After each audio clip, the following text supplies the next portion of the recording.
Hello' everyone, মই পিচিব লৈছোঁ সৰিয়হ আৰু আদা নহৰু লগতে চাউল কেইটামানো দিছোঁ। এয়া পিচি পেলাই আজি ভাবিছোঁ যে সেনেকৈ মাছ ভাপত দি পেলাই খাম। আৰু এয়া মাছ পিছত হালধি নিমখ সানি লৈছোঁ।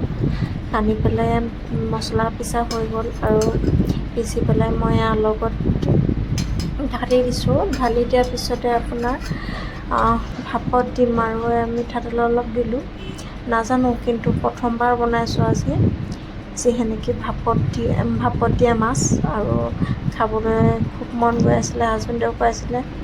ভাপত দিয়া মাছ খাবলৈ খুব মন গৈ আছে। আৰু এয়া চাওকচোন, ভাপত দিটো হৈ গ'ল। নাজানো কিন্তু কেনেকুৱা হৈছে, আৰু খাই চাওঁ বাৰু কেনেকুৱা হৈছে। প্ৰথমবাৰ বনাইছোঁ সেনেকৈ, আৰু মানুহ দুজনেই যিহে, আৰু সেয়ে দুইজনৰ কাৰণে 2 পিচ দিলোঁ। আৰু সেয়া চাওকচোন, উলিয়াইছোঁ বাৰু এতিয়া খাবৰ কাৰণে। মানুহজনক খাই চাব দিওঁ কেনেকুৱা পাইছে, কি কথা। আৰু ইয়াৰ লগতে আপোনাৰ ভাজি অকণমানো বনালোঁ, চয়াবিন ৰঙালাও আলু দি পেলাই।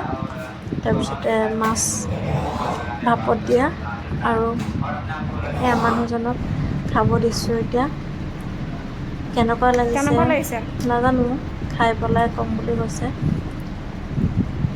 কৈছে বহুত ভাল লাগিছে বুলি। Thank you so' mass.